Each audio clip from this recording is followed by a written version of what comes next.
नमस्कार दोस्तों, स्वागत है आपका हमारे चैनल पे। तो दोस्तों, आज हम बात करेंगे कैसे पांडवों ने खांडव वन को जलाकर अपना नगर इंद्रप्रस्थ बनाया और कैसे उसी घटना ने अर्जुन और श्री कृष्ण को दैवी अस्त्र शस्त्रों से सुसज्जित कर दिया। आखिरकार देवों के साथ हुई भीषण लड़ाई का परिणाम क्या रहा। यह कहानी महाभारत के खांडव दहन प्रसंग से ली गई है।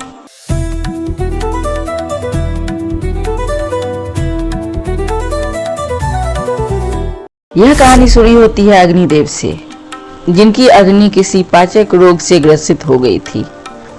अग्निदेव को ऐसा सहारा चाहिए था जो उन्हें पुनः उज्जवल कर दे, और वह केवल खांडव वन के दहन से ही हो सकता था। पर उस वन का संरक्षण स्वयं देवराज इंद्र कर रहे थे, इसलिए हर बार अग्निदेव ने आग लगाई तो उसे इंद्रदेव ने वर्षा कर बुझा दिया। अंततः अग्नि ने मानव रूप धारण कर कृष्ण और अर्जुन के पास सहायता मांगी। कृष्ण और अर्जुन ने अग्नि को सहायता देने का निश्चय किया, परंतु फिर सवाल आया, यदि इंद्र बचाव को आएंगे तो देवताओं का सामना कौन करेगा। कृष्ण और अर्जुन ने कहा, हम सहारा देंगे। तब अग्निदेव ने अर्जुन से कहा कि उसे एक ऐसा धनुष चाहिए जो उसके कौशल और वेग के अनुरूप हो। तब अग्निदेव ने अर्जुन को एक दिव्य धनुष दिया, जिसका नाम गांडीव था, जो आगे चलकर अर्जुन का पहचान बना, जिसके कारण अर्जुन को गांडीवधारी कहा जाने लगा।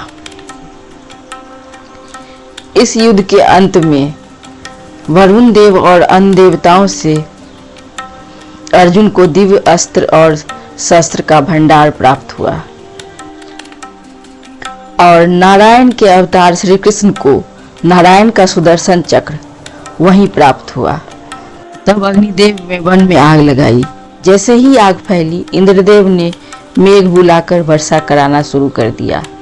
देवगण, गंधर्व और नाग सबने मिलकर पांडवों के विरुद्ध युद्ध आरंभ कर दिया।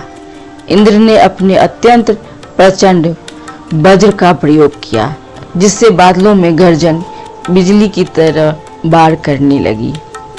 तब अर्जुन ने अपने धनुष गांडीव से अपने आप को और अग्निदेव को बचाया। उसने आसमान में तीरों की छतरी बनाकर इंद्र की वर्षा को दबा दिया। उसके तीरों का साम्राज्य इतना व्यापक था कि आग और वर्षा के बीच एक प्रकार की रक्षा छत्र बन गई। इधर श्री कृष्ण ने सुदर्शन चक्र का उपयोग करते हुए देवताओं के रथों को और विचलित कर दिया, बादलों को चीरकर उनकी योजना को विफल कर दिया, और साथ ही उनका चक्र कई बार प्रतिकारी रूप से निकला।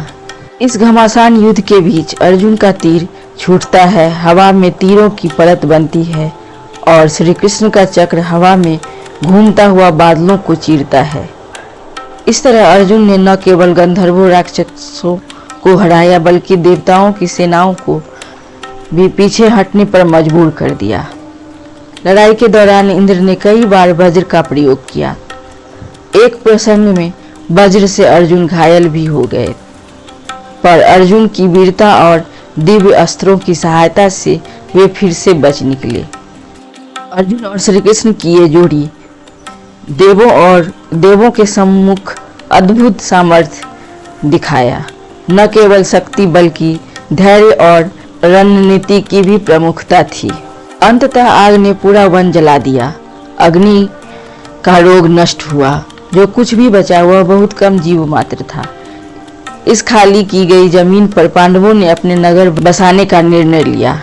यही बना इंद्रप्रस्थ, जहां आगे जाकर युधिष्ठिर के लिए माया सभा का निर्माण होता है, जिसे मायासुर ने बनाया, और वही भव्य सभा इंद्रप्रस्थ की समृद्धि का प्रतीक बना। पांडव दहन के कारण नागों, विशेषकर तक्षक वंश के साथ पांडवों की दुश्मनी उत्पन्न हुई, जिसका आगे चलकर अस्थायी परिणाम सामने आया। बाद की पीढ़ियों में तक्षक का बदला परीक्षित के साथ जुड़ा, और अंततः वह वंश संघर्ष महाभारत के बाद परिणाम और इस प्रकार खांडव दहन और इंद्रप्रस्थ का निर्माण महाभारत की बड़ी घटनाओं में से एक है। और इस पूरे प्रसंग में अर्जुन और श्री कृष्ण की कुछ प्रमुख उपलब्धियां हुई। अर्जुन को मिला गांडीव और अनंत वाणों का कोष। वहीं श्री कृष्ण के हाथ आया सुदर्शन चक्र, जिसका प्रयोग उन्होंने राजनीति और प्रतिशोध दोनों में किया। दोनों ने देवों, गंधर्वों और राक्षसों का सामना कर अग्नि की सहायता की और खांडव वन को जलाकर इंद्रप्रस्थ का निर्माण हुआ। खांडव दहन केवल एक युद्ध नहीं था, वह पांडवों के उदय, दिव्य शस्त्रों की प्राप्ति और इंद्रप्रस्थ के निर्माण का निर्णायक क्षण था। तो दोस्तों, अगर आपको ये विस्तृत वर्णन अच्छा लगा हो तो लाइक, सब्सक्राइब और बेल आइकन दबाना न भूलें। धन्यवाद।